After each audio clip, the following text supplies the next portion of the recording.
Hello, everyone. Tonight, we're going to explore something a little crunchy, a little smoky, possibly still covered in soot.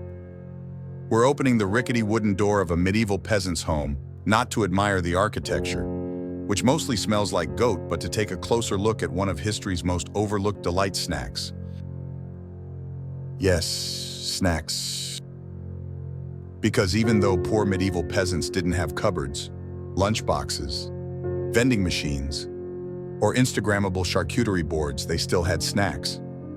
Strange ones, salty ones, occasionally sweet, and often slightly burnt.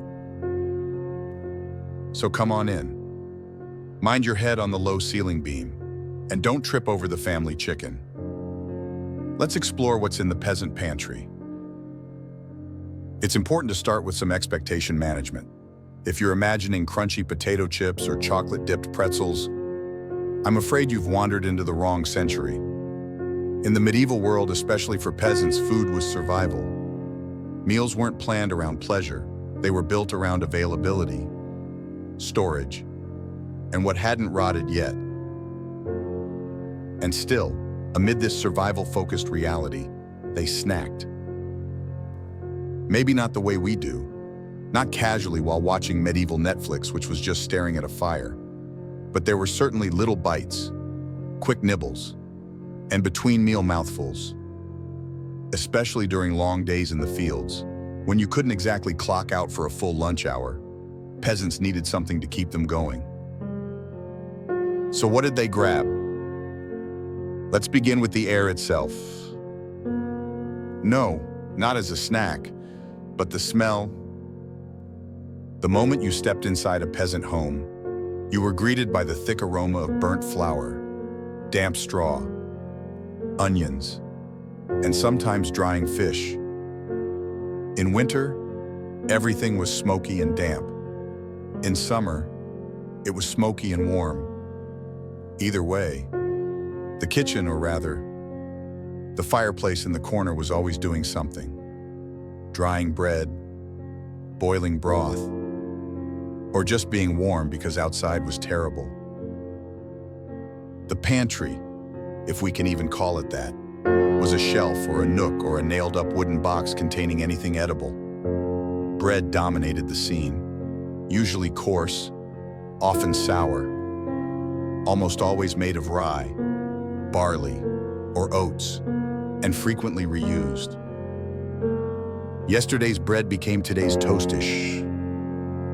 Bread that was too hard to chew was often dunked in ale or boiled with herbs, creating an early version of soggy croutons or medieval cereal, depending on your optimism. But if you had a sharp knife, you might just slice off a piece and nibble it as is. That, dear listener, was a snack. And it didn't stop there. Imagine you're a 10-year-old peasant, muddy to the knees, chasing geese through a field. Your stomach growls. It's not mealtime, and your parents are too busy making roof repairs with manure to notice you've disappeared. So what do? You sneak into the house, find that heel of bread from 3 days ago. You gnaw on it like a determined rat. Maybe you find a bit of cheese rind left from the wheel that's almost gone. You eat it. You chew too hard. You regret it. You eat it anyway. Congratulations, you've had a snack. Let's talk about that cheese for a moment. Peasant cheese wasn't the silky brie or nutty Gruyere of modern fantasy. It was tangy, crumbly, often dry, and sometimes crawling. But it was protein, it was portable, and it could last through weeks of travel, hard labor, or forgetting it in your bag and rediscovering it during Lent. Children might snatch a soft bit of curd when no one was looking. Adults might carry a hunk wrapped in cloth while plowing the field. Occasionally, it was spiced if someone had managed to grow herbs that season and became the medieval equivalent of flavored string cheese, except chunkier. But snacks weren't just what you stored. They were also what you found. Medieval peasants were expert foragers, not because it was trendy, but because it was that or starve. A walk through the woods could yield wild berries, nuts, roots, or mushrooms if you were lucky, and not immediately poisoned. A child with a keen eye could return from an errand with a fistful of hazelnuts or slowberries perfect for popping into your mouth on the walk home. These weren't full meals. They were pocket snacks, hidden treats, the kind of thing you'd share with a sibling, unless that sibling had stolen your fire-roasted beetroot last week, in which case revenge berries. Let's pause here for a moment. In today's world, we talk about snacks like they're a side activity, something you do while doing something else. But for peasants, snacks were sacred. A bite of something extra in the middle of a long day meant the world. It was a moment of joy, of comfort, of temporary satisfaction in a life that rarely allowed for such things. And the snack was often shared. There's something beautifully human about that. A mother breaking a crust of bread into three. A father slipping a roasted chestnut into a child's hand. A friend handing you a pickled onion wrapped in cloth and saying, "Don't eat the green bit." Food meant survival, but snacks meant care. We'll dive deeper into each kind of snack in the next part's cheeses, wild fruits, burnt sugars, and strange peasant inventions like beer-drenched crumbs. But for now, remember this. Snacks weren't just food. They were resistance against hunger, against despair, against the endless cold. A snack was a small, edible rebellion against the idea that your life had to be only labor and survival. So next time you open a modern pantry and debate between sea salt popcorn or almond butter crackers, take a second to appreciate the long, strange, soot-covered history of snacking. And maybe, just maybe, raise a piece of stale bread to the peasants who came before you. They crunched so you could crunch better. Let's step back a little. Before we start picking through what exactly medieval peasants munched on between slogs in the field and trips to the well, we need to ask the essential, almost philosophical question: what even is a snack when you're poor? Because if you've ever skipped lunch and reached for a granola bar and called it a snack, congratulations, you have something in common with a 13th century field hand. Except they didn't have a wrapper, or oats, or a concept of granola. You see, in the modern world, snacks are abundant. There are snack aisles, snack-sized packaging, snack subscription boxes, influencers making gourmet snack boards for their dogs. But for medieval peasant, food wasn't divided by meals and fun size. It was divided by two things: what you had and when you needed it. So let's say you're a medieval peasant in 1296. Your home is damp, your boots are made of bark, and your daily schedule looks like this: wake up, do chores, work, pray a little, work, sleep next to a goat. If you're lucky, you get 2 meals a day, maybe 3 if it's a feast day, and you're raiding the monastery's kitchen. But in between those meals, your stomach doesn't know about the feast calendar. It just knows it's growling. So instead of an official snack break, what you really get are opportunistic mouthfuls. A piece of crust saved from breakfast, a leftover root from the last meal, some soft cheese you smuggled into your sleeve. You don't make a snack, you preserve one. Or more accurately, you scavenge it from your own life. This wasn't just about food, it was about timing. The word snack in the medieval world was more of a situation than a substance. It was, I just milked the cow, and I'm lightheaded, here's that dried pea cake from yesterday. I found a patch of wild garlic while foraging, and I'm absolutely eating some raw right now. This onion is soft on one side and questionable on the other, but I have 2 minutes before Father sees me and asks me to clean the thatch again. See, snack, Now, this wasn't just a peasant thing. Nobles, monks, and clergy had their own strange snack habits. But they had options: pastries, sweetmeats, preserved figs. Peasants, they had pottage residue scraped from the bowl. But it wasn't all bleak. These snacks, humble as they were, reflected creativity born of necessity. Take roasted grain. Ever chewed on toasted barley? Probably not, unless you've eaten health food in a hurry. But a medieval peasant might toss dry barley in a pan over a fire and just snack on that. No sugar, no salt, just warm, chewy, nutty grain that filled your belly and made your jaw work overtime. Or how about bean cakes, leftover beans mashed and pan-fried into a kind of proto-snack patty? Crispy edges, mushy center, and if you had access to herbs, a dash of accidental flavor. Was it glamorous? No, but it was fuel. Think of it as the medieval equivalent of a protein bar, if the protein bar was 98% legumes and regret. Another curious medieval peasant habit: eating the air-dried ends of things. The hardened end of a loaf, the corner of dried cheese, a chunk of smoked fish jerky that had lost most of its identity. These were all fair game. These were the things that were too small for meals but too edible to throw away. So they became snack material. In a way, this was medieval sustainability. Nothing was wasted.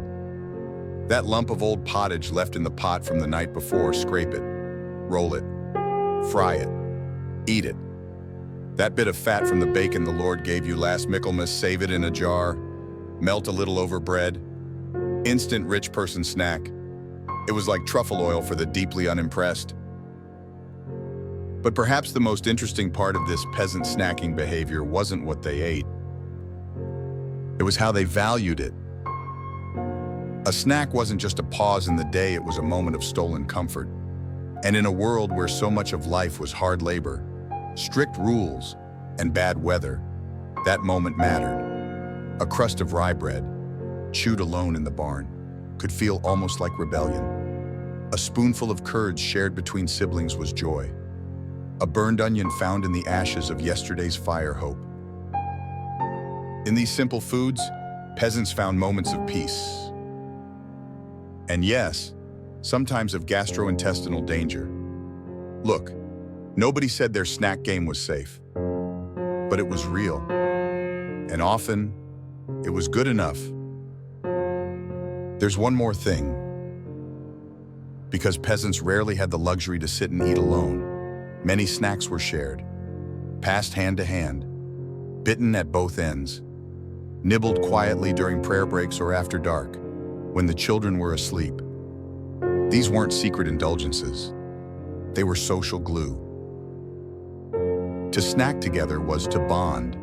To trade a dried apple for a piece of fried bean mash was practically an act of courtship, or revenge, or forgiveness, or all three, depending on how dry the apple was. So next time you grab a handful of crackers or a bag of trail mix, remember the essence of snacking isn't convenience. It's intention, a choice to pause, a moment of nourishment, however small. And in that moment, you are more like your medieval peasant ancestors than you might think. Imagine a world where 80% of your calories come from one thing. Now imagine that thing is bread, but not the fluffy, buttered, artisanal sourdough you might be picturing. No golden crusts, no olive oil for dipping, no artistic slashes across the top. Instead, imagine something dense, grayish, slightly bitter, and, depending on the weather and storage, maybe a little chewy in the wrong way. Welcome to the life of a medieval peasant. Bread wasn't just food, it was survival. And for the poor, it was also the most consistent and sometimes only snack on offer. And what a strange and resilient snack it was. Let's talk ingredients. First, forget white flour. That was for rich people. Peasants used rye, barley, oats, or whatever coarse grain they could grow or scavenge. If it rained too much that year and your barley sprouted fungus into the mill, it went anyway. If your rye developed ergot, a little medieval LSD surprise, just scrape off the worst parts and hope you don't hallucinate your chickens talking to you again. Then there was the grit. Peasant bread wasn't sifted clean. The millstones left flecks of stone in the flour, which meant that every bite came with a bonus crunch of mineral. If you lived long enough, you'd wear your teeth down flat. Nothing says authentic rustic experience like needing dental work in your 30s because your sandwich was secretly gravel. But even with the worst ingredients, peasants turned bread into variety. Flatbreads, pan loaves, ashes-baked rolls, boiled dumpling-like bread balls for stews. Bread took many forms. Sometimes, in leaner times, they stretched the flour with peas, acorns, mashed beans, or even tree bark. Not because it tasted good, but because it was available. You can't be picky when the only alternative is hunger. But here's where it gets surprisingly charming. Even bad bread, with enough time and patience, becomes interesting. It goes sour, it hardens, it changes. And that's where snacking begins. Let's say yesterday's dinner bread wasn't finished. You didn't throw it away. No one ever threw anything edible away. Instead, it was left near the hearth, slowly drying. By morning, it had turned into something hard enough to be a weapon or a snack. Peasants would break off a piece and suck on it while walking to the fields, or they'd dip it into hot water or thin ale, softening it into something chewable.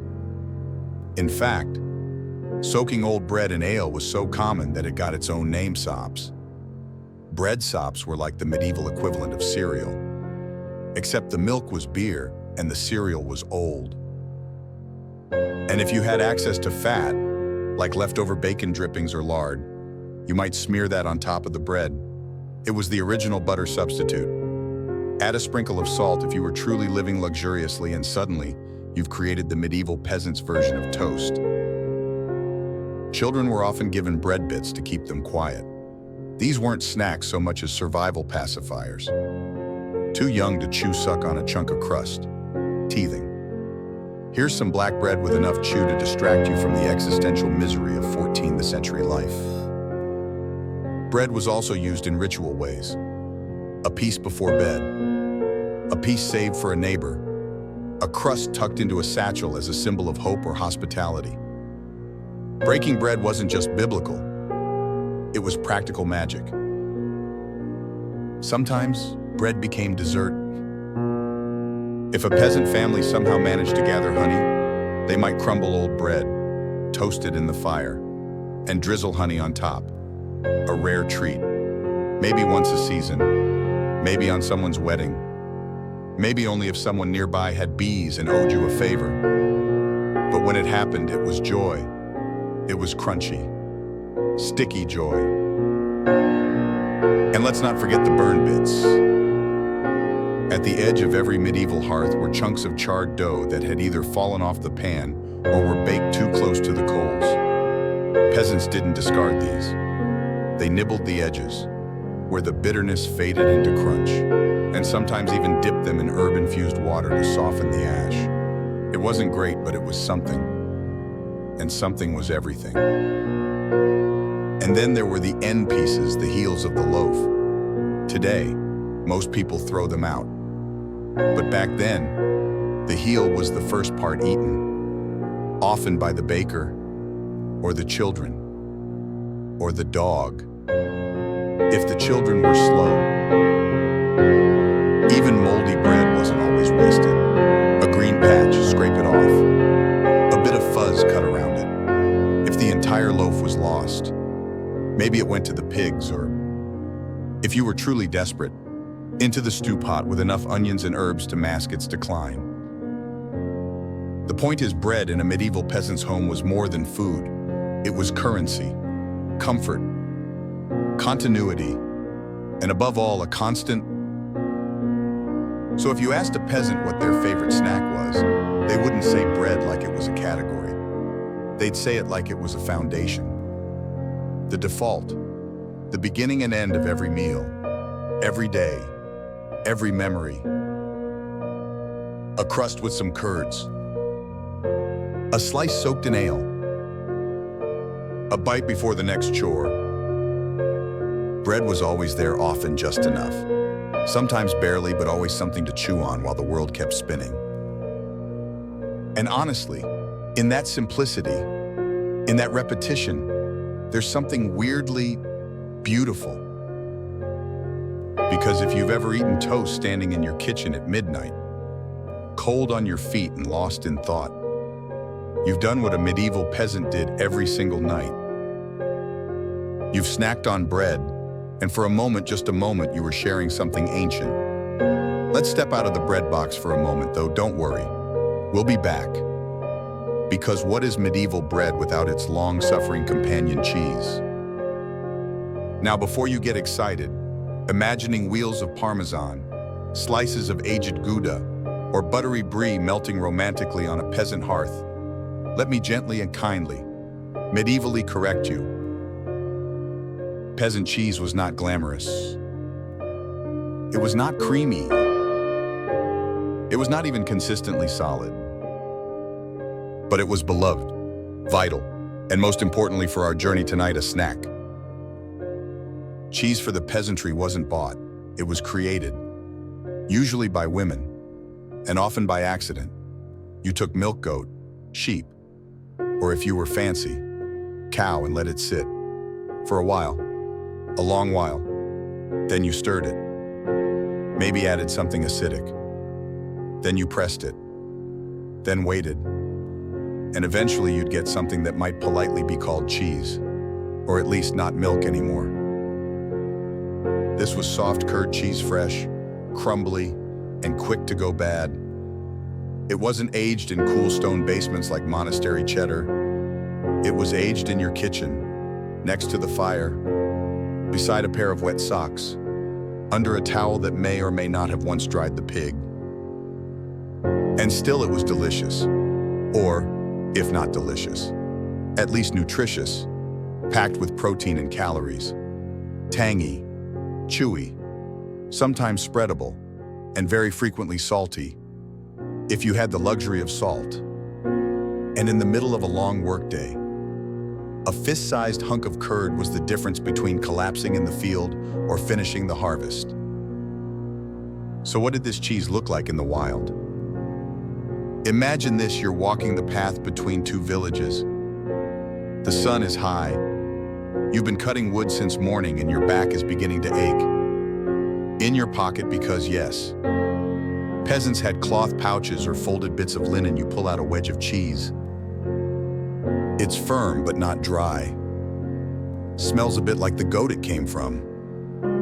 Maybe you tear off a crust of bread to eat it with. Or maybe you just pop it into your mouth and chew thoughtfully while watching a cow lick a tree. That was a snack. Children loved the softer curds, especially the ones with bits of herb in them. Nettles, garlic mustard, or even dandelion leaves added flavor and color.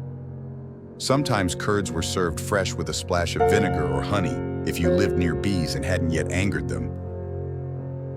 Teenagers, yes, even then would try to sneak bits from the wheel while their mothers weren't looking. A knife here, a sliver there, and the resulting arguments would be legendary.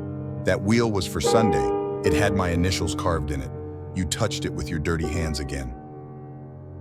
In some homes, cheese wheels were shared among multiple families, which meant that etiquette was everything. Cut your share cleanly. Don't take the best part.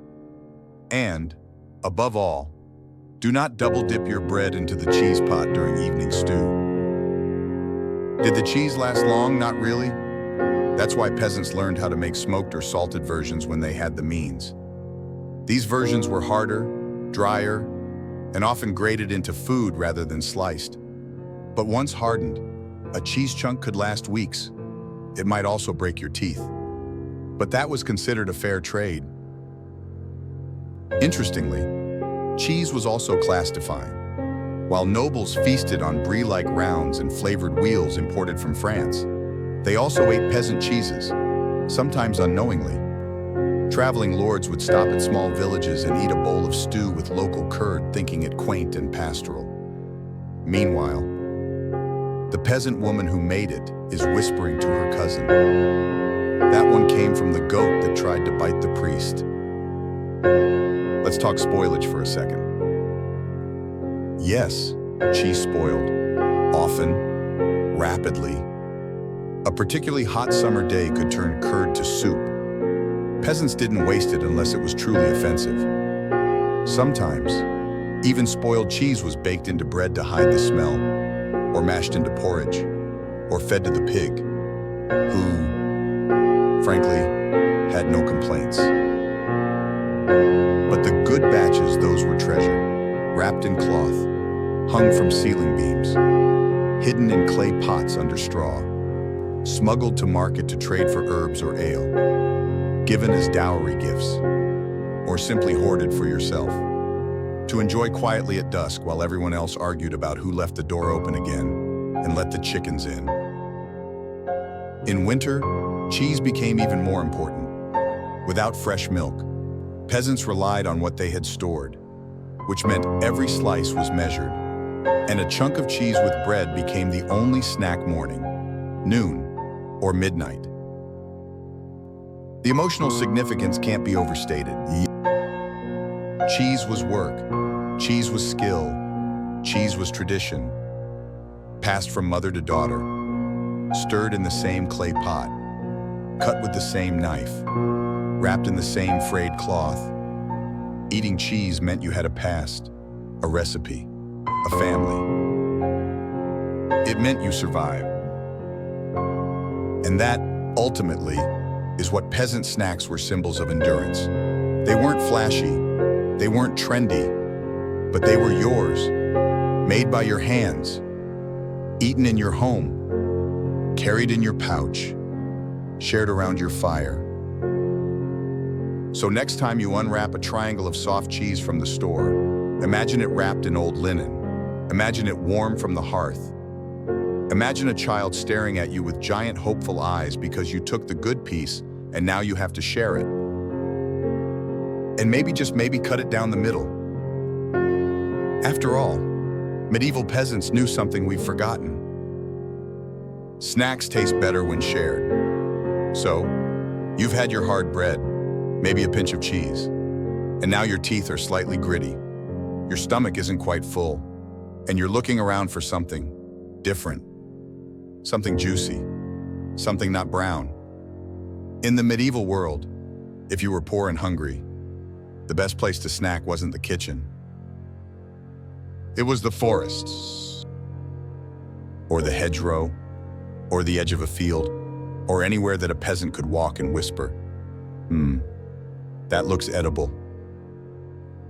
And thus began the age-old tradition of foraging, snacking before supermarkets, before food labels, before the concept of asking if something had gluten. This wasn't a hobby, it was necessity. And medieval peasants were absolute professionals at it. Let's start with the obvious berries. Wild strawberries, raspberries, blackberries, elderberries, gooseberries, tiny, seedy, sour, and sweet. They grew in thickets, in clearings, around the edges of farms. And when they were in season, you'd better believe peasant children were out there early in the morning, hands stained red, mouths already full. No one waited for jam. You picked it, you ate it. Or, if you had siblings, you pretended you didn't find any and quietly chewed them behind the barn. Then there were nuts, hazelnuts and walnut, mostly. Acorns too, but those needed special preparation unless you enjoyed the taste of medieval bitterness. Hazelnuts were the crown jewel of peasant autumns, high in fat, protein-packed, and capable of surviving through winter if properly dried.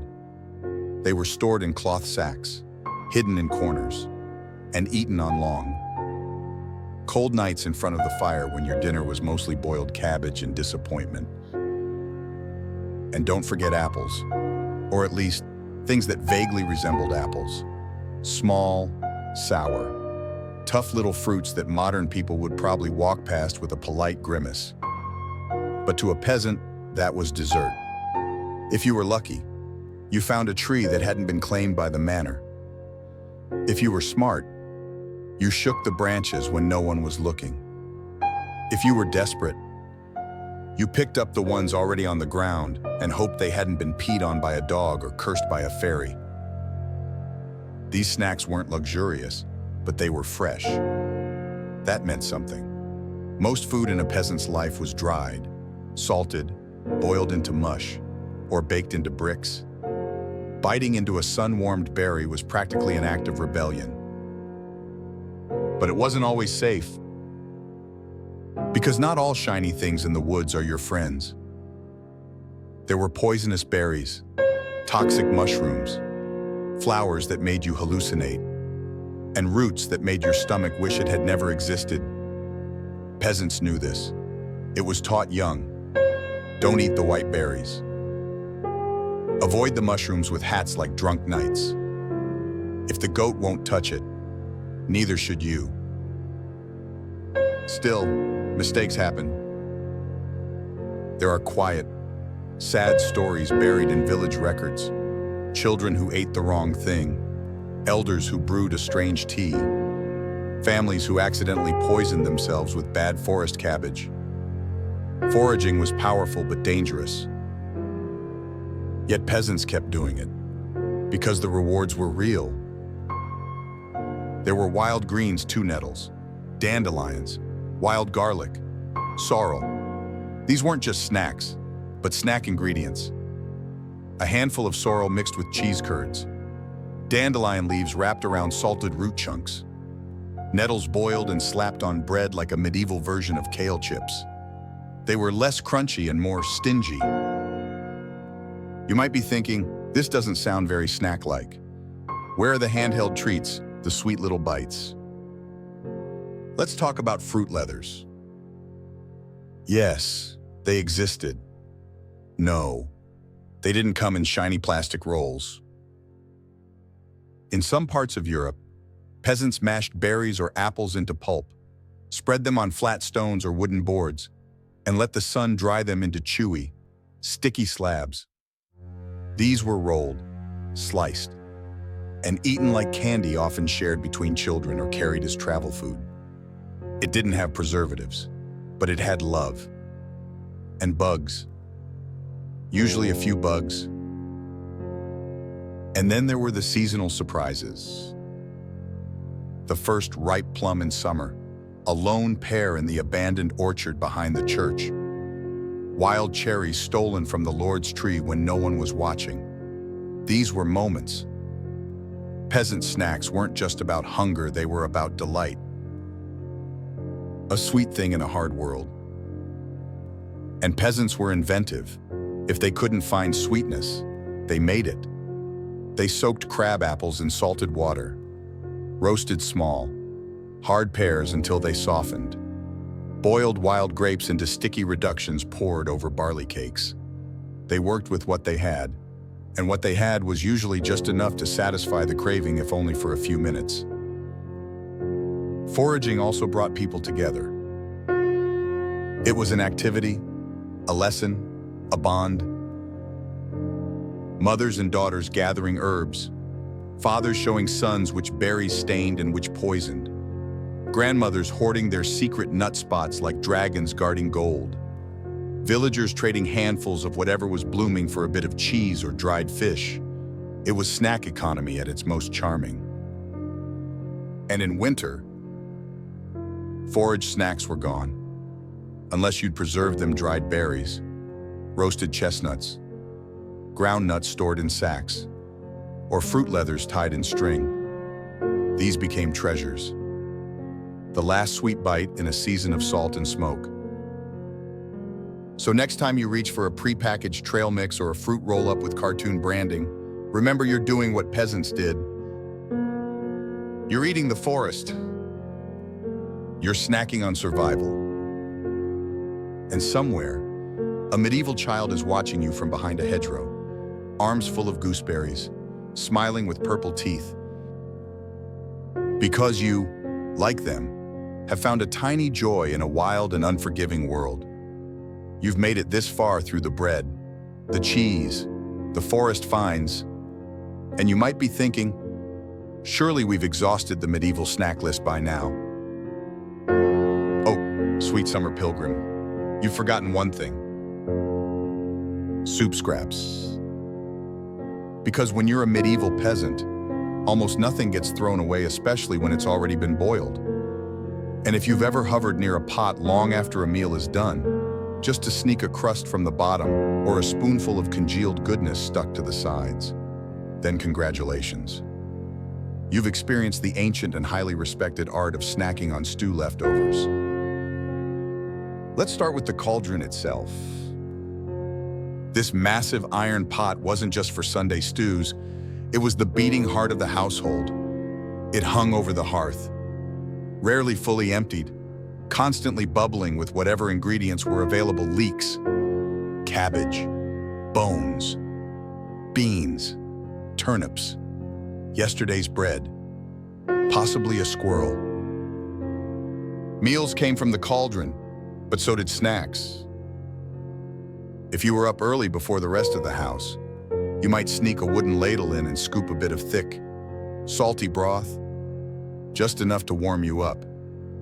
Maybe there were clumps of barley left over. Maybe a floating dumpling from the night before.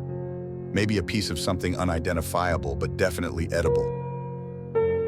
These weren't full meals. These were peasant appetizers. And everyone from the youngest child to the crankiest old man knew the best bits were the ones no one was supposed to notice were missing. There's even a word in some medieval households for the bottom layer of the stew pot: scrape. As in, don't you go scraping the scrape before I do. This was where the flavor lived, where the bread had melted into mush, the onion had caramelized into sweetness, and the meat drippings had sunk to hide among the beans. If you timed it right, you could reach in and scoop out a spoonful that was pure culinary magic, as long as you didn't get caught. In fact, it was common for peasants to eat between meals by rehydrating stew scraps with hot water, like a proto-instant soup, just enough to tide you over until the real food. And if no one was watching, you might even lick the spoon afterward. But stew wasn't the only source of savory snacking. There were porridge peels, the hard edges left around the pot after boiling oats or grains. These were scraped off, sometimes fried again on a pan, and eaten like chewy medieval granola bars. Except instead of dried fruit, you got, burnt oat crust. Still counts. And then there were gravy cakes. Not an official name, but it's what we'll call the little ladlefuls of leftover stew poured onto hot stones or the side of the hearth, left to firm up into chewy, salty discs. Kids loved these. Adults pretended not to. They were the poor man's jerky, tough, flavorful, portable. You also had pan licks, the remnants of bacon grease or stew grease left in the cooking pan. If you had bread, you wiped it up. If you had fingers, same deal. If you were truly bold, you dipped your bread, your cheese, or your pride right into the pan and savored the salty heaven. And for peasants with access to animal bones, there was the ultimate snack: bone sucking. Let's not romanticize it. It was exactly what it sounds like. You took a cooked bone, boiled, roasted, stewed, and you sucked every last bit of fat, gristle, or marrow from it. Some peasants kept snack bones around for days. They'd reboil them, roast them, chew on them when bored or tired. It sounds horrifying today. But when you're burning calories chopping wood and your meal was mostly boiled cabbage, bone fat was gold. Even ash snacks were a thing. Sometimes, peasants wrapped roots or tubers in damp leaves and placed them under the hot hearth ashes to cook slowly. The result, a soft, Smoky bite that tasted like the middle of a sweet potato and the edge of a fireplace. You didn't get much of it, but what you did felt warm and special. And this leads us to the weirdest, most persistent peasant snack of all. Leftover starch glob.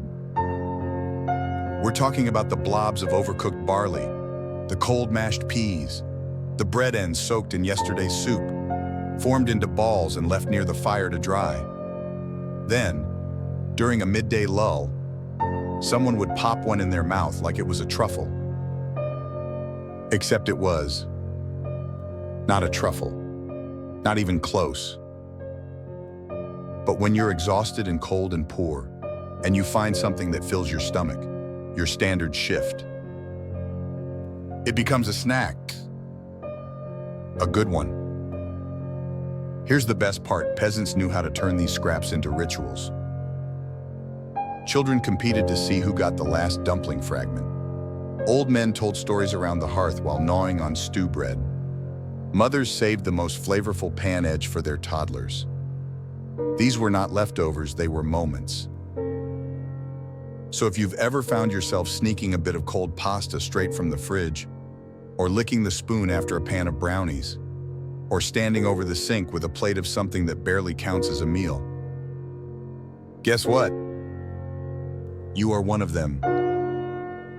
You, too, are a connoisseur of the in-between bite, a celebrant of kitchen scrap culture, a keeper of the ancient flame that says, "This spoonful of leftover stew may not be pretty, but it is mine, and I love it." So lift your ladle, embrace the bottom of the pot. You're living history one humble bite at a time. All right, you've had your crust of bread, a little cheese, maybe a boiled root or two, but your body's been up since dawn, hauling wood, thatching roofs, digging ditches, herding pigs, and now it's thirsty. And when medieval peasants got thirsty, they didn't just reach for water, they reached for ale. And not just to drink with meals. Oh no, ale was so fundamental to peasant life that it doubled as a snack. Yes, liquid snacks were absolutely a thing. And in the medieval peasants' world, ale was breakfast, lunch, dinner, and everything in between. Let's clear something up first. This isn't your modern craft IPA with the fancy label and notes of grapefruit. Medieval peasant ale was small beer a week, cloudy, often slightly sour drink with very low alcohol. It was closer to fermented barley water than anything you'd find on tap today, but it was safe, hydrating, and packed with just enough calories to keep you moving. And that's why it became a snack. Need a break mid-morning, a mug of ale. No time for a real meal, a mug of ale and a crust of bread. Child having a tantrum, give them a few sips of very weak ale. Yes, even children. It wasn't about getting tipsy, it was about getting through the day without collapsing from hunger or dysentery. Ale wasn't just common, it was customary none. Peasants brewed it at home in small batches, usually by the women of the household. Every village had a few alewives who specialized in brewing, and many families had their own closely guarded recipes passed down through generations. These weren't elaborate brews. They were fast, functional, and often slightly unpredictable. Your Monday ale might be smooth.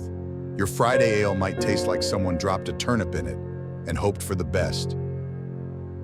But people drank it anyway, because in a time when water could kill you and food was never guaranteed, ale offered something rare: consistency. Let's talk about the snack side of this drink.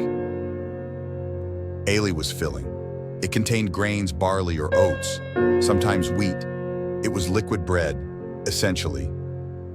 And when poured over stale bread, it became something called sops. Remember those from earlier, a lazy snack, eaten with a spoon or just slurped straight from the bowl. It was warming. It was simple. It was comfort food. But ale also came with companionship. Peasants didn't drink alone. Ale breaks were social. Workers paused together in the field for a communal sip. Families gathered around the fire, each with their own wooden cup. Neighbors traded a pitcher of homebrew for a wedge of cheese. Children carried mugs to the barn for their fathers. It was a snack, yes, but also a ritual. And because peasant diets were often dry, bland, and repetitive, ale added something critical: flavor, a bit of tang, a sense of different, especially when the ale had been flavored with herbs, nettles, heather, even wild hops. It gave the illusion of variety, and in a peasant's world, illusion was sometimes enough. Not all ale was equal. A fresh batch was prized, frothy, fizzy, slightly warm from the brewing. But a day-old ale could turn. It might get flat, or sharp, or start to smell like the inside of a goat's shoe. Still, peasants drank it. They had to. And sometimes, those sour ales got turned into ale porridge heated with oats, stirred until thick, and eaten with a spoon like the world's weirdest oatmeal. There was even snack etiquette. At feasts, peasants would dip bread into communal ale bowls. Sloppy, yes. Unhygienic, definitely. But symbolic always. To share ale was to share trust. To refuse someone's mug was a mild insult. To spill the ale, an unforgivable tragedy. Especially if it was your last cup for the day. And let's not forget the ale foam, the bubbles at the top of a freshly poured mug. Children and elders loved it. Peasants believed it was good for digestion, or possibly magic. No one really knew, but it felt special, like stealing the whipped cream off someone's pie. Now here's where it gets weird. Sometimes ale wasn't drunk at all, but used. Ale was poured over bread, cheese, onions, even boiled meats. It was part drink, part sauce, part cooking liquid. Ale was a multi-tool, a snack in its own right, but also a snack enhancer, like medieval ketchup, but with slightly more fermentation and slightly less tomato. And the best ale was always someone else's. Peasants swapped jugs at festivals, sampled from each other's barrels, and argued passionately over whose brew was too sour, too sweet, or just right. Entire local identities were built around how your ale tasted. It wasn't just hydration, it was heritage. And then came the ale cakes. What's that, glad you asked? Ale left behind spent grain wet barley mash full of flavor and fiber. Rather than waste it, peasants would press the mash into flat cakes, dry them, and then eat them as snacks. Like bitter, chewy cereal bars made of sadness and stubbornness. Sometimes they were baked, sometimes pan-fried, sometimes just chewed like medieval granola. And you know what? They worked. They filled you up, gave you energy, and reminded you, once again, that peasants never let anything go to waste. So next time you sip a craft beer or munch on pretzels while watching TV, think of a peasant in a damp tunic, sitting on a stone, holding a wooden mug, quietly dipping stale bread into ale while the wind howls through a broken thatch roof. They were snacking just like you, only wetter and colder, and with slightly more goat. Okay, let's be honest, when you think of dessert, you probably imagine frosting, maybe sprinkles, a bit of sugar-dusted joy on a shiny plate. But for medieval peasants, dessert wasn't a course, it was a miracle. And when it happened, it was strange, earthy, and just sweet enough to make you pause and think, oh, this is what happiness feels like. Because sugar didn't exist, not in your life, anyway. Refined sugar was rare, imported, and expensive. If it showed up in your village, it was probably locked in the manor pantry or being ground into powder for some noble's wedding feast. You might have heard of it. You might have dreamed of it, but you didn't bake with it. So what did peasants use instead? Let's begin with the golden savior of poor man's dessert, honey.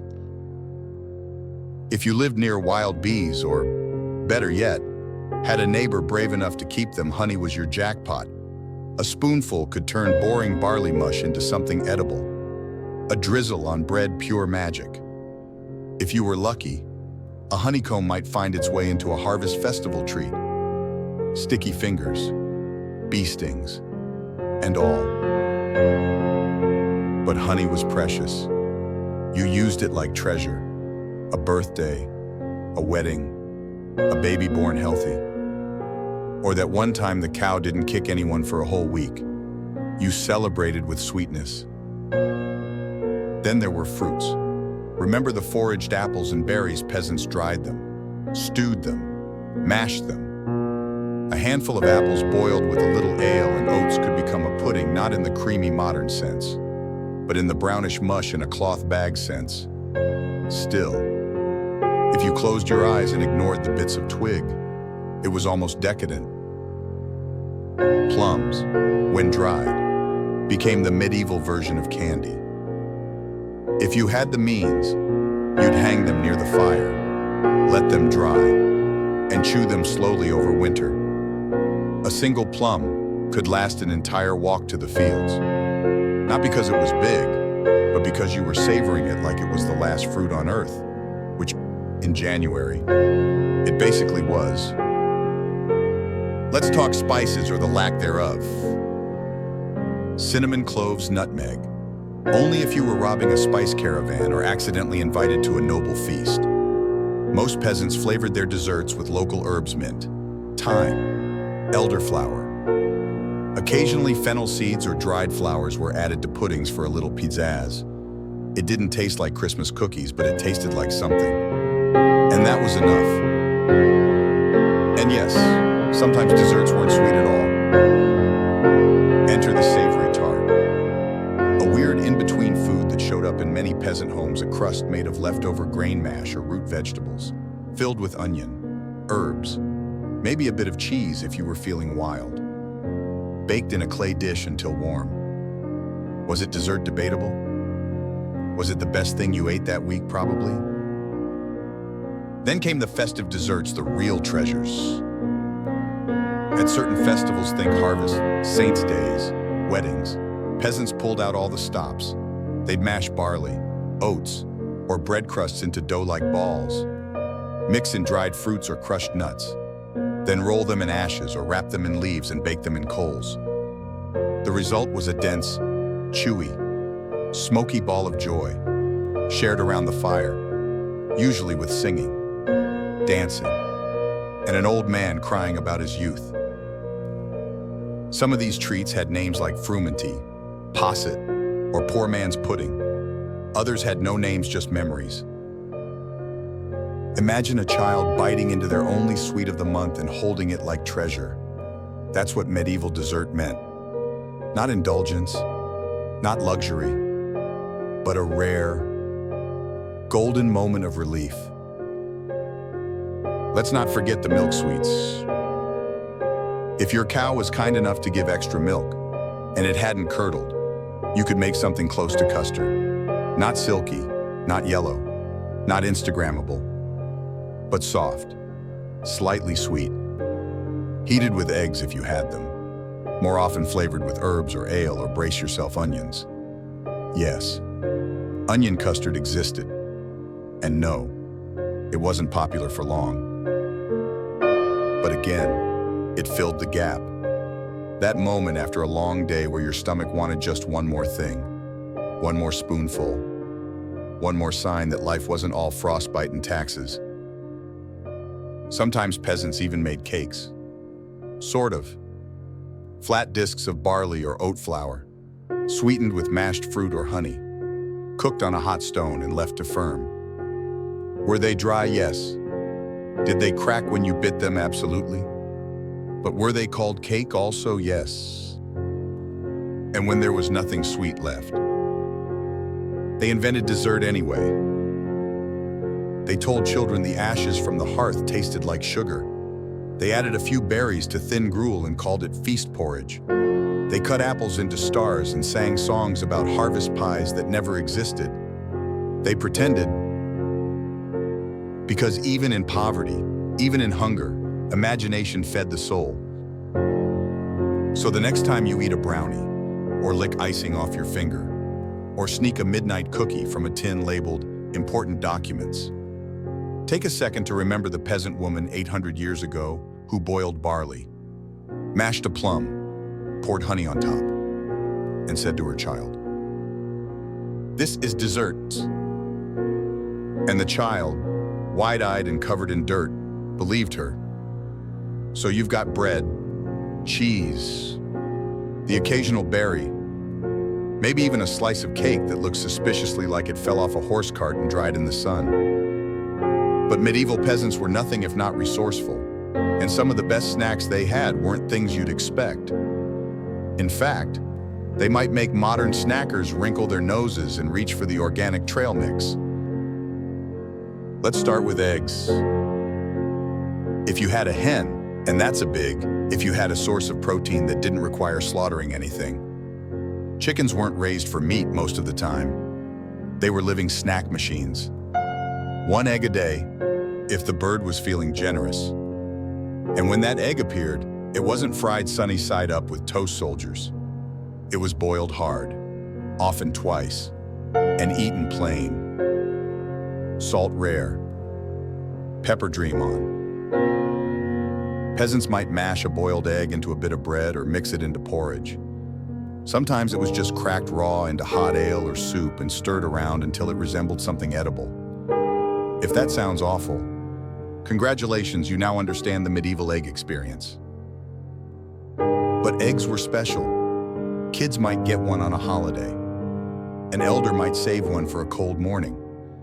And if you were very lucky and very hungry, you might find a hidden clutch in a hedge and claim them before a fox or your neighbor's cousin did. Next up, bones. Yes, we touched on this before, but let's dig deeper. Medieval peasants didn't snack on meat. They snacked on what was left after someone else got the meat. That meant bones, and not clean, pretty bones. No, bones with stuff on them. Bits of gristle, fat, cartilage, even marrow if they hadn't been boiled dry. Bone snacking was a full contact sport. You gnawed, you sucked, you scraped with your teeth like you were polishing silverware with your face. Elders prided themselves on getting the cleanest bone. Children fought over the bendy ones. And when the fire was low and food was scarce, a warm bone full of roasted flavor was as good as a sausage. Then came the organs. If a pig or cow was slaughtered nearby, peasants didn't get the prime cuts. They got the offal, the bits others didn't want. Liver, kidney, lung, heart, and occasionally, whatever that weird squishy thing was near the tail. These were cooked quickly, usually over a fire, and eaten hot and fast. Organ meat wasn't just food, it was survival. It had fat, iron, and flavor. And yes, it was chewy, weirdly textured, and sometimes bitter. But it filled you up in a way that cabbage never could. Liver on toast was the peasant equivalent of protein bars. Heart stew was energy in a bowl. Of course, snacks weren't always cooked. Sometimes you had to eat what you could, raw.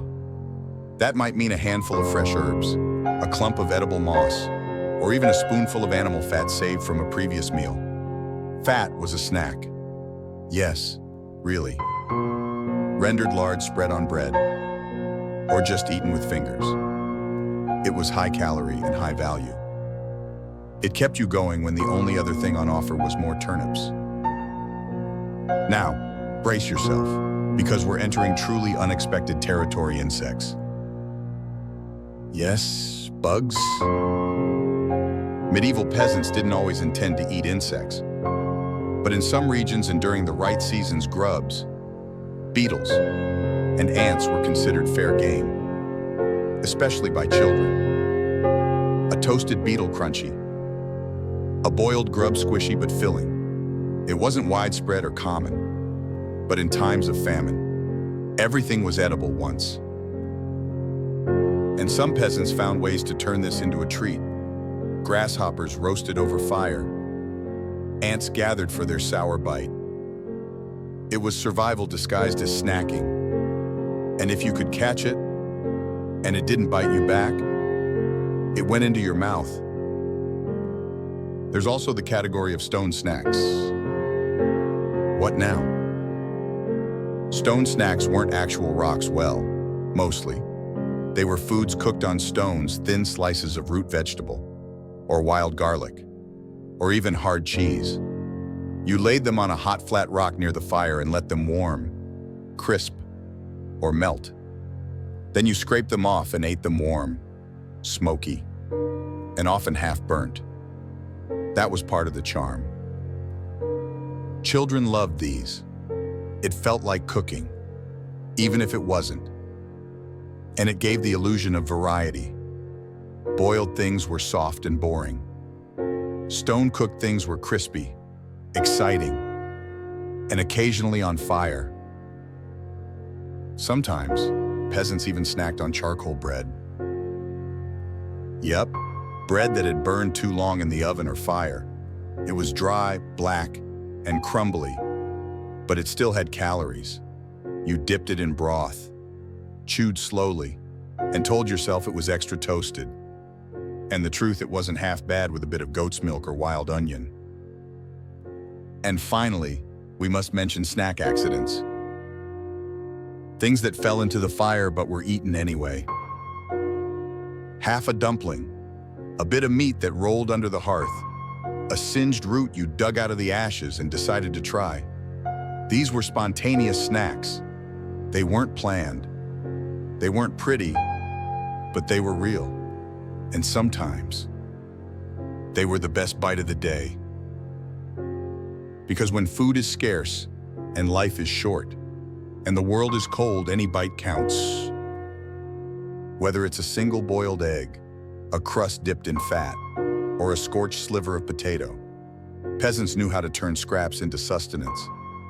They didn't have the luxury of choice, but they had the brilliance of adaptation. And that's what medieval snacking was all about. So, it's the middle of the night. The fire has died down to coals. The wind is whispering around your cottage, and your straw mattress is doing a poor job of cushioning your very mortal bones. You've already had your bowl of pottage, a bit of ale, maybe half an onion if it was a lucky day. You should be asleep. But your stomach, it disagrees. And just like that, welcome to the world of the medieval midnight snack. First things first, there was no midnight fridge raid, no glowing kitchen light, no leftover pasta. What you had was instinct, maybe a bit of luck, and a long-term relationship with the fire that had been keeping you alive. Because if you were going to eat in the middle of the night, it was going to come from whatever you had stashed in the ashes. That's right, ash snacks strike again. Earlier in the evening, you may have tossed a few roots, carrots, parsnips, even turnips into the embers, wrapped in leaves or just bare and brave. Let them bake. Let them sit. Let them get a little bit forgotten. And by midnight, you had the peasant version of baked potato, hot, smoky, sometimes charred, but deeply satisfying. And what made it better? Silence. In the quiet of a one-room hut, with everyone else snoring around you, that root veggie became sacred. You'd hold it like a relic, blow the ash away, and savor each bite like a prayer. It wasn't just a snack, it was a secret. Then there was the hidden bread. If you were smart, you tucked away a crust after dinner, maybe behind a beam, maybe in your blanket. Not to hide it from pests, though, that was part of it, but to hide it from your own family. Because sharing was lovely.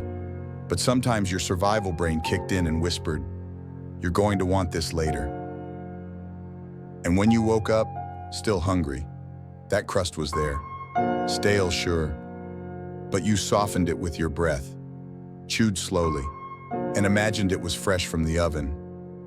Maybe you even licked it a little. Don't judge. You weren't living in luxury. You were living in 1400s hunger mode. Let's talk Ember cheese. What's that, glad you asked? Sometimes, peasants had a tiny bit of hard cheese left over from the week. Hard like could chip a tooth hard. But if you set it near the fire just close enough to get warm and almost melt, it became something new. Something glorious. A bit of gooey snack magic.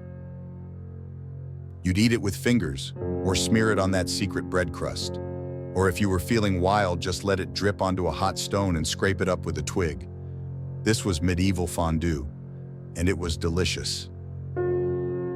Of course, children had their own version of the midnight snack stealth porridge. If the pot from earlier hadn't been fully cleaned, spoiler, it still held a thin crust of oats at the bottom.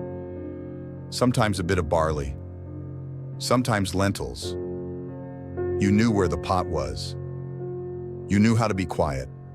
You scraped the crust with your fingers, popped it into your mouth, and returned to your haybed like a little kitchen ghost. Adults did it too. Don't let them lie. Another common snack, ale-soaked bread. If your leftover ale had gone a bit sour or even started to turn vinegary, you didn't pour it out. That would be criminal. You dunked a crust of bread into it and chewed it into a soggy mess of tangy midnight sadness. But also, satisfaction. Because at 2 a.m., sadness tastes like a warm hug. Let's not forget milk thievery. In households lucky enough to have a goat or cow, milk was collected and stored in simple clay containers. If the mood struck you and if you were quiet, you might tiptoe over, dip a ladle in, and take a quick sip. Cold, thin, sometimes clumpy, but it tasted like luxury. Especially if you weren't technically supposed to drink it. That made it taste better. And for those truly desperate nights, charcoal salt sounds awful, was awful, but it worked. You took a pinch of ash from the cleanest part of the hearth, mixed it with water, and touched it to your lips. Just to have something. Just to tell your brain, hey, we're not dying. Look, flavors. Sometimes, people even chewed on sticks, birch, licorice root, whatever had a bit of taste. It was about simulation. You pretended it was food. You tricked your hunger. And when none of that was enough, you told yourself a story. You remembered last year's harvest feast. That one time you got an entire egg to yourself. The day your mother traded for a fig. The moment your sister made honey cakes and let you lick the bowl. Memory was a midnight snack too.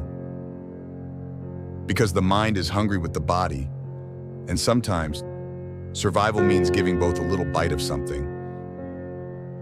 So the next time you sneak into your kitchen at 1 a.m. and scavenge for cookies, or toast a bagel in silence, or drink milk from the carton while standing barefoot in the dark, know that you are part of a long, noble tradition. You are snacking in the shadows, just like a peasant.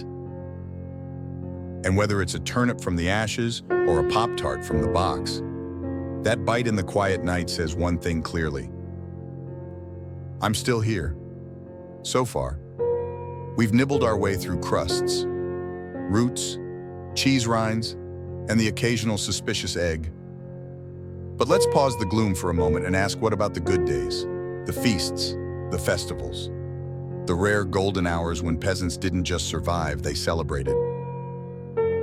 Because once or twice a year, if the harvest was kind, the livestock obedient, and no one had died of plague that week, medieval peasants got to do something magical.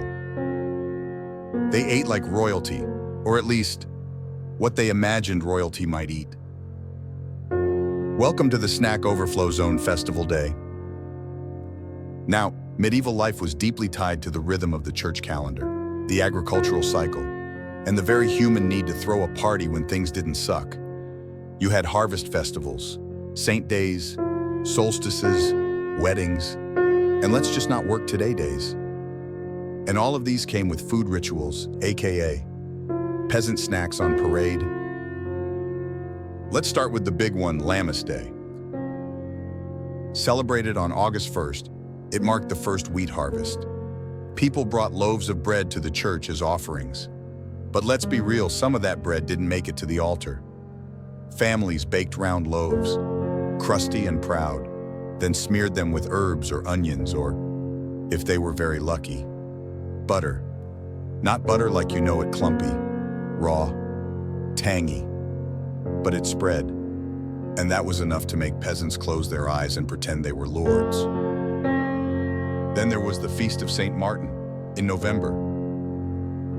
It was the peasant version of Thanksgiving, minus the football and awkward family arguments. It marked the time to slaughter livestock for winter. And that meant one glorious thing, meat.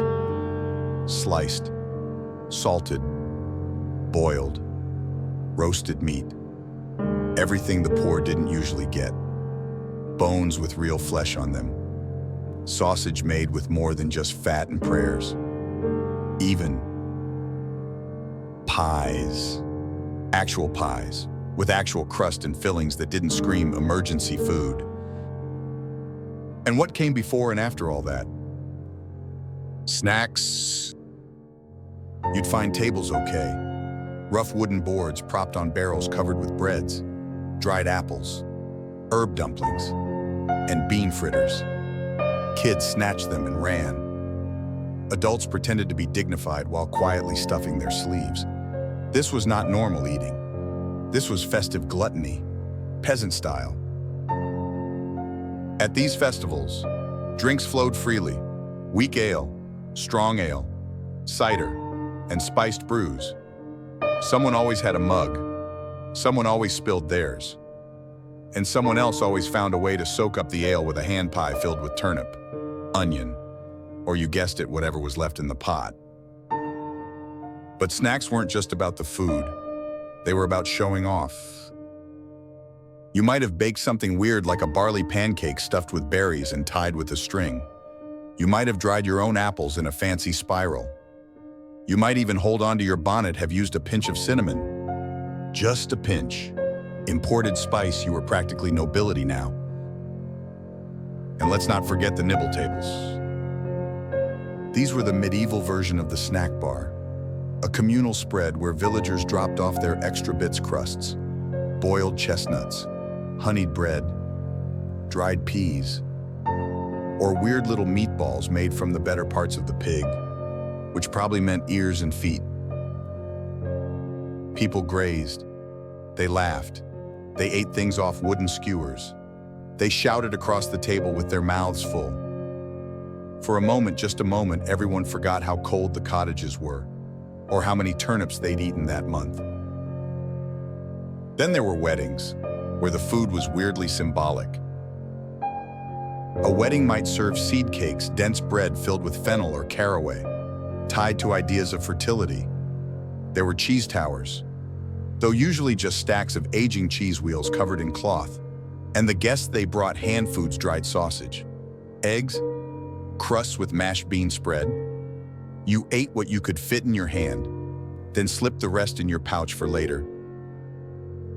And of course, there was the holy grail of all peasant snacks, the honey loaf. Made once a year, if at all. Using the last of the honey, the whitest flour, and every bit of creative energy the village could muster. It was sweet. It was sticky. It was revered like a religious artifact. The first slice went to the eldest villager, the second to the youngest.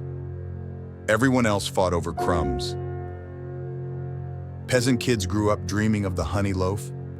Adults remembered it with misty eyes. And when it came around, everyone got quiet. Because that wasn't just a snack. That was a miracle in a crust. But all feasts ended eventually. And as the music faded, The candles died down, and the leftover bean pies were quietly stuffed into cloth bags. Peasants knew something important.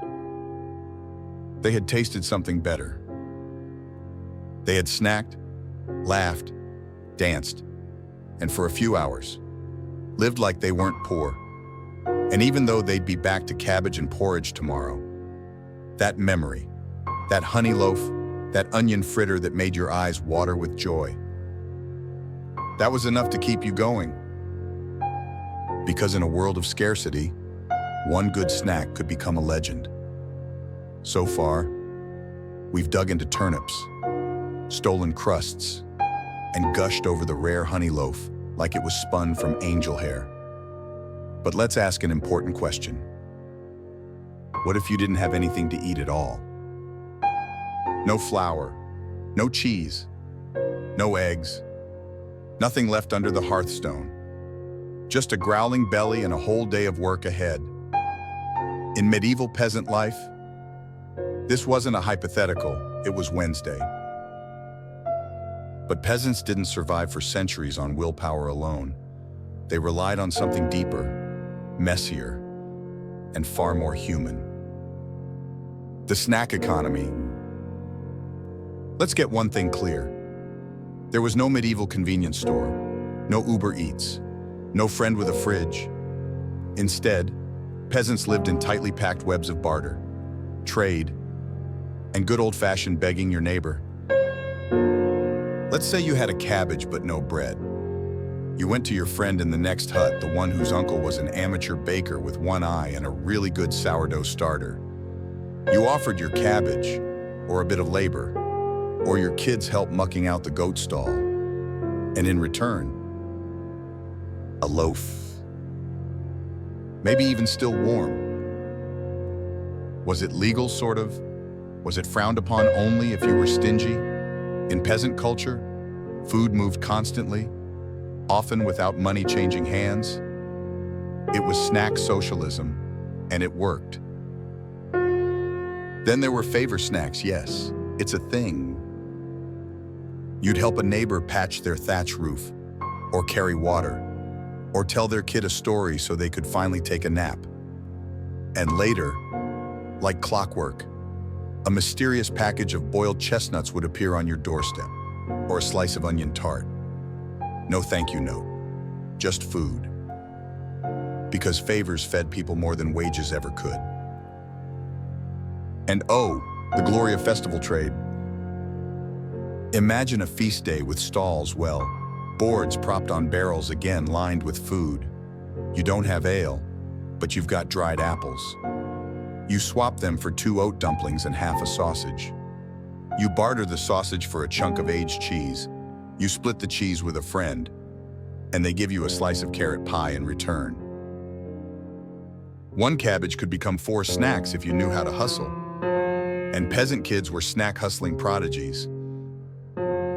They traded like champions. Stale bread for cheese ends, bone fragments for marrow-sucking privileges, one surprisingly nice rock for a barley cookie.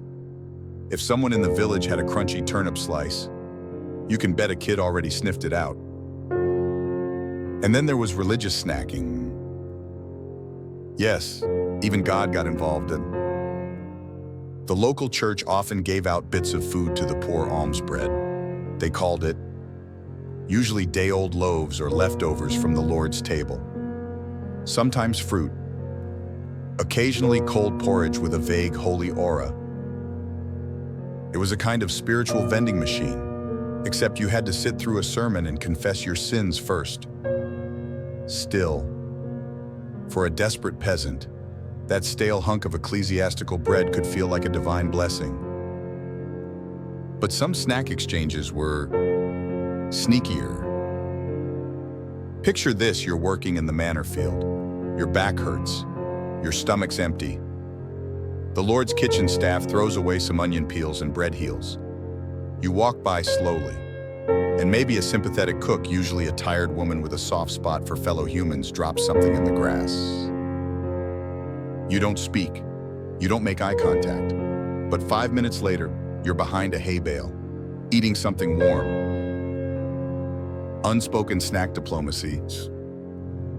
And let's not forget borrowing. Yeah, snacks had interest rates. You might say, can I borrow 2 sops of ale bread, and your neighbor, if they liked you, said yes. But next week, you owed them 4 sops, or a goat chore, or a promise to watch their kids during firewood season, and heaven help you if you forgot. Because snack debt was serious business. There were even emergency snacks, shared in hard times. If someone lost a family member or fell sick, neighbors brought food. Simple, rough, and humble, but deeply generous. A small bowl of pottage, a spoonful of honey, 1 boiled egg. It wasn't much, but in grief, a single snack could say, "We see you. You're not alone." These exchanges built community resilience. You might not eat well every day, but you knew someone would feed you when it mattered. And when your turn came, you'd do the same. Because no one hoarded snacks in the long run. Not if they wanted to survive the long winters, or the plagues, or the bad harvests. In a world where coins were rare and hunger was common, sharing was everything. And this culture of constant exchange turned simple food into something more than sustenance. A crust of bread could carry affection. A boiled root could say thank you. A wedge of cheese could seal a friendship. Or, sometimes, an entire marriage. Yes, there were marriages started over snacks, but we'll save that story for the next part. So the next time you hand your coworker a granola bar, or trade your last slice of pizza for a ride home, or leave an extra cookie on the table by accident for your roommate, you're part of a tradition that stretches back to the muddy paths and smoky huts of medieval Europe. And in that moment, with a snack passed from one hand to another, you're not just feeding a belly, you're keeping history alive. Now let's talk about something truly powerful. Not just survival, not just celebration, but connection. Because in medieval peasant life, where language was limited, romance was awkward, and bathing was rare, there was one thing that cut through it all. Snacks. Yes, snacks were love language. Forget roses, serenades, or dramatically removing your hat in the moonlight. If you wanted to woo someone in 14th century countryside, you brought food, not a feast, not even a full meal, but a crust, a bite, a crumb, a snack. Flirting, as we might call it today, was both bold and subtle. You didn't proclaim your affections out loud. You handed someone a barley cake you'd hidden all day. You sliced off the softest bit of your only onion and gave it away. You saved the last roasted chestnut and quietly placed it on their bench. That was medieval intimacy. In the spring, when the wild strawberries came, the entire village turned into one big snack courtship marketplace. Young men and women picked them by the handful, not just for eating, but for gifting. A single berry, handed with a shy glance, said more than any poem, especially if that berry was the biggest one. You were giving up the best for someone else. That, friends, is romance. And festivals, they were matchmaking buffets. You'd see a boy and a girl leaning against a fence, sharing a chunk of festival pie. Was it love, maybe? Was it lunch? Definitely. But shared snacks had a way of becoming shared futures. Sometimes the food came with riddles, or jokes, or daring accidental hand touches as you passed a plum. But mostly, it was just kindness. If someone consistently gave you part of their meal, people noticed. The elders whispered. The siblings smirked. The goats, probably, remained indifferent. And if your affection was returned, you might find your water pail filled for you, or your bread already toasted near the hearth, or a soft-boiled egg wrapped in cloth, hidden in your satchel. stakes were serious. Giving someone an egg was not casual. That egg could have fed you. That egg could have been saved for winter. That egg could have hatched a chicken. But instead it was love, soft and warm and a little runny in the middle. Sometimes, entire relationships were based on snack compatibility. He liked strong ale and chewy crusts. She liked goat cheese and berry mash. Together, they created a dinner no one else could stomach but them. And that was enough. Of course, food could also end things. If you stopped sharing your crusts, if you walked by the berry patch without picking any, if you snatched the last onion dumpling without offering a bite, that was the medieval breakup. No arguments, just no more snacks. And everyone knew it. There were also marriages brokered with snacks. A young man might go to a girl's family with a gift of dried apples or a small wheel of cheese. Not because he was rich, but because he'd saved it. For her, that cheese said, "I'm ready to provide." The girl's family would examine the snack with deep suspicion, then probably eat it anyway. If they liked it, congratulations, you were now unofficially betrothed. And even after marriage, snacks remained sacred. A husband might wake early to roast a root over the fire before his wife got up. A wife might sneak her husband the bigger half of a dried meat strip during work. These weren't grand gestures. They were daily declarations. You matter. And when children were born, the tradition continued. A grandmother might mash berries into soft cakes for teething babies. A father might chew up boiled grain and gently feed it to a fussy toddler, yes. Gross, but also parental love at its most raw. Food was how you raised, how you bonded, how you survived together. Even in death, snacks mattered. At wakes, families left small pieces of bread, cheese, or honey by the body, sometimes for religious reasons, sometimes because they didn't want the departed to be hungry on the way. It was both belief and love, bundled into one final offering.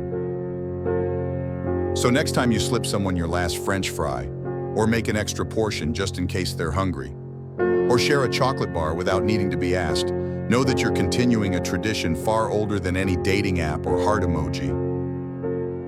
You're speaking the universal, ancient, unshakable truth. Food is love, especially the snacks. Imagine being a medieval peasant child. You wake up in a drafty wooden cottage.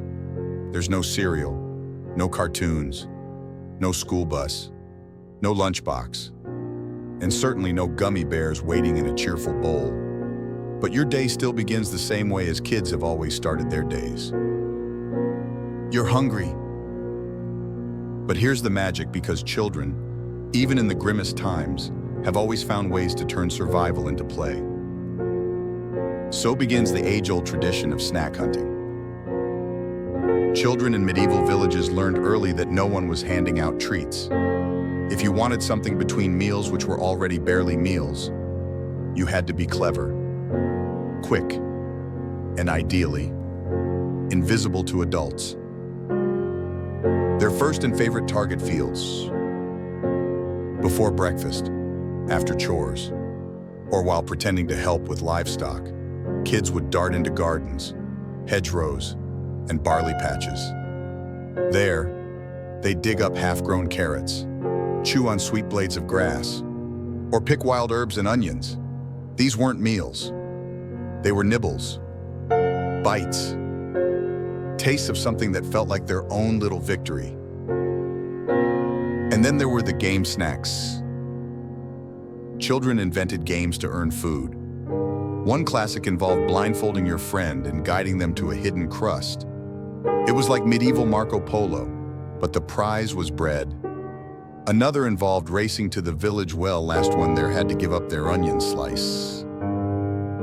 Kids gambled with cherry pits and apple seeds, swapping them like currency. 5 cherry pits could buy you a lick of someone's cheese rind. 10 might earn you a full barley biscuit. It was ridiculous. It was brilliant. But perhaps the most noble tradition of all was pebble for snack bartering. That's right, pretty rocks, smooth ones, weird ones. Kids hoarded them like treasure, and adults pretended to care. A particularly lovely blue stone might get you half a honeyed oatcake from a sibling.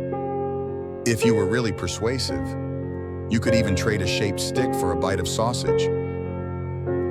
Because to children, value was imagination, and snacks were the most valuable thing in the world. Let's talk about the forbidden snacks. You knew where the food was kept. Everyone did. Sometimes in clay pots sealed with wax. Sometimes in hanging bundles from the ceiling. Always out of reach, which made them irresistible. Children practiced the art of quiet snacking. You learned how to unwrap a leaf without it crackling, how to lift the pot lid with one hand while watching the door with the other, how to eat just enough to not be noticed but still enough to matter. And if you were caught, you didn't get punished. You got judged. A long look from a tired parent who knew exactly how hungry you were, but also how hard they'd worked to save that bit of cheese. Shame was the seasoning. And still you'd do it again next week. There were festival game, too. At feast days, older children created tournaments with food as the prize. Relay races for raisins. Story contests for dumplings. Dance-offs where the winner got to choose which part of the pie they wanted. And when adults weren't looking, the smallest kids snuck under the table and grabbed crumbs. It was a sanctioned crime. Everyone pretended not to notice. Let's not forget pet sharing. Peasant children often shared their snacks with dogs, cats, even goats. Not out of charity, but alliances. If your goat liked you, it might let you ride it. If the dog was your best friend, it might help you sniff out buried bones or chase away bigger kids. Sometimes, you'd break your crust in half and share it with the cat, not because the cat needed it, but because in a hard world, you wanted someone to eat with you. Children also foraged intentionally and with skill. By the time they were 7 or 8, most peasant kids could identify edible mushrooms, berries, and roots. They knew which nettles wouldn't sting, which leaves made tea, and which bugs tasted the least terrible. Snack time wasn't a trip to the pantry. It was a scavenger hunt through the forest. And every victory, every found nut, every lucky berry was celebrated with squeals and crumbs and dirty hands. Then, at night, in the hay or next to the hearth, children whispered about the day's snacks like bedtime stories. Did you see the walnut I found? It was so big. I almost saved it for tomorrow, but I ate it. I traded my stone for a turnip slice. Totally worth it. My sister gave me half her bread crust. Don't tell. These weren't just scraps of food. They were memories. Tiny moments of joy in lives that were mostly about survival. So the next time you see a kid sneak into the kitchen, or hide a cookie in their pocket, or pretend to share their sandwich but eat the whole thing anyway, don't scold them. Smile, because they're channeling centuries of peasant snack hunting spirit. And in that bite, in that secret snack, they're doing exactly what children have always done best. Turning hunger into hope. You might think that a crust of bread is just that, a crust. A boiled turnip, just another root. But not to the medieval peasant. Oh no, because when you live in a world where the wind howls like a wolf and shadows stretch like spirits, even the humblest snack can become something mythical. Let's begin with the sacred loaf. It was said that bread baked on Easter Sunday, especially by a woman with 7 children, no more, no less, could cure illness. If you kept a bit of that bread wrapped in cloth and tucked it into your storage chest, it would protect your grain from rot and mice, or so people believed. And if you ate it while praying, it might help a fever break, or at the very least, make you feel cared for.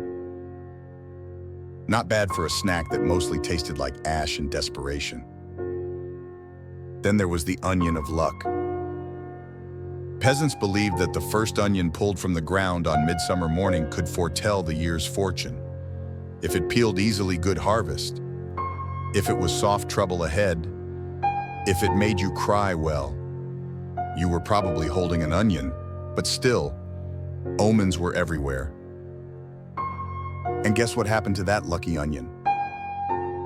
It was sliced into tiny pieces, dried by the fire, and kept in a pouch. People carried it to court, to market, to childbirth. A few brave souls even ate it, hoping for a magical boost. Did it taste good? Not really. But to a peasant, belief made it powerful. Now let's talk about the cheese ghosts. A popular tale in some villages claimed that if you left out a hunk of cheese overnight, especially near All Hallows Eve, it could disappear. Not eaten, just gone. The explanation: a spirit called the crumbler who walked through cottages and collected offerings. If you fed it, it would protect your home. If you didn't, it might knock over your ale barrel or spoil your milk. Children loved this story. Adults pretended not to believe it while quietly leaving cheese out anyway. And then there were herbal charms. Snacks made with mugwort, wild thyme, or marjoram weren't just flavor experiments. They were meant to ward off evil. If you were traveling, especially at night, someone might press a mugwort dumpling into your hand and say, "Eat this on the road." You didn't question it.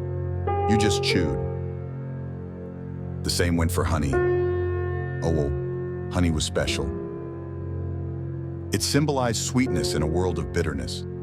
Peasants would smear a bit on a newborn's lips as a blessing, or dab it behind the ear before a long journey. If you shared honey, it meant deep friendship, or love, or a promise. It was used sparingly, reverently, and always with some unspoken wish attached. Let's not forget the witch's cake. Not as scary as it sounds. In fact, it was made with oat flour, lard, and whatever fruit you could scavenge. The key: it had to be shaped by hand into something symbolic: a heart, a sun, a spiral, and baked without speaking a word. If done right, it would grant you insight in a dream, or at least make your neighbors raise an eyebrow and say, "She's been talking to the moon again." And then there was the snacking moon. In some villages, people believed that the moon influenced appetite. A full moon, you'd crave sweets. A crescent, you'd want roots. A new moon, you might lose your hunger entirely. Children would joke, "I'm not hungry, it's the moon's fault." And mothers would reply, "Tell that to your empty stomach." Over time, peasants even named certain snacks after lunar phases. Crescent pies were thin, folded turnip pasties. Moon milk was a mix of boiled grain water and herbs, drunk just before bed to encourage vivid dreams. Did it work? Who knows? But it made bedtime feel magical. Perhaps the strangest belief was about leftover bread. If you buried a stale crust under your threshold, it was said to keep bad spirits out. Some even whispered that doing so would protect unborn children or bring good luck to the house. Archaeologists have actually found bread crusts in odd places in medieval ruins. Coincidence, maybe? Or maybe peasants just knew that no crumb was without power. Even animals had their snack superstitions. It was believed that goats fed boiled parsnips would give sweeter milk, that chickens who ate wild garlic would lay stronger eggs, that pigs who snacked on apples before a storm wouldn't panic as much. None of it was scientifically proven. All of it was deeply trusted. Because when life is uncertain, and the earth is fickle, and winters are long, you start finding meaning in everything. And so, through stories and whispers, through gifts and games, snacks became more than food. They were tokens of memory, love, protection, and hope. They were myths you could eat. So the next time you take a bite of something simple, a crust of bread, a spoonful of oats, a sliver of cheese, ask yourself, who first believed this could bring joy? Who first shared it, not out of abundance, but out of care? And what little magic might still be lingering in that bite? Because after 700 years, the peasant snack hasn't just survived, it's enchanted us all. Let's end where all good things end, by sitting back, loosening your belt or drawstring. If you're in a medieval tunic and thinking about everything you've just consumed, not with your mouth, but with your imagination. Because we've just shared a feast. Not a lavish one served on silver platters by candlelight, but a humble, crackling, fire-warmed meal in the quiet corners of time, crust by crust, root by root, bite by bite. You followed the journey of medieval peasants not through kings and battles, but through the real currency of their lives. Snacks. It turns out the story of medieval peasants isn't only told through famine and toil, through taxes and tithes. It's told through stolen berries and hard-earned dumplings, through the piece of bread you share with your neighbor, even when you only have two, through the way a mother holds back the best part of her stew for the smallest child, or how a festival turns a field of mud into a buffet of dreams, if only for one day a year. It's told through joy, and that's not what most people expect. Because we've been taught to think of medieval peasants as dirty, miserable, dull people with dirt in their hair and sadness in their eyes. And sure, sometimes that was true. Life was hard, terrifyingly hard. But it was also full of laughter, full of invention, and somehow full of flavor. Even if that flavor was mostly turnip. We saw how children turned hunger into a game, how neighbors transformed favors into pies, how lovers wooed each other with stolen eggs, and how old women with stories in their wrinkles still believed in lucky onions and ghostly cheeses. And above all, we saw how simple food became sacred. A peasant snack wasn't just a matter of sustenance. It was identity. It was defiance. It was culture. It was the soft whisper of "I care about you," spoken with a warm biscuit. It was the unspoken pact between the living and the dead, sealed with a crumb left on the hearth. The rich had power, but peasants had rituals. And many of those rituals started with food. And isn't that still true? Today, we don't have to forage for roots or pray over crusts, but we still pass snacks across desks, into lunchboxes, through tired hands and sleepless nights. We still say thank you, I missed you, I love you, and even I'm sorry through food. Sometimes it's a gourmet dish. Sometimes it's just half a sandwich. Sometimes it's an old recipe with no measurements and a memory of someone's hands. We've kept the habit, even if we've forgotten the stories behind it. So maybe next time you share a snack, whatever it is, pause for a moment. Think of the boy who saved a berry for his sweetheart. Think of the girl who traded her only egg for a slice of crust to help her sister.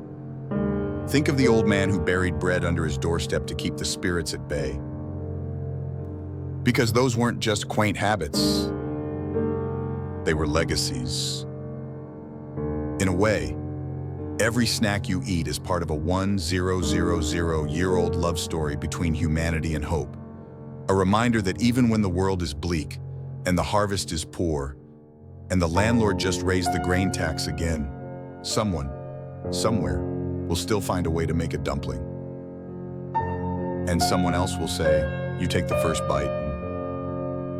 So tonight, as you fall asleep, remember that history isn't always written in books or carved in stone. Sometimes, it's baked into crusts, simmered in stews, hidden in root cellars, and passed from hand to hand around a smoky fire.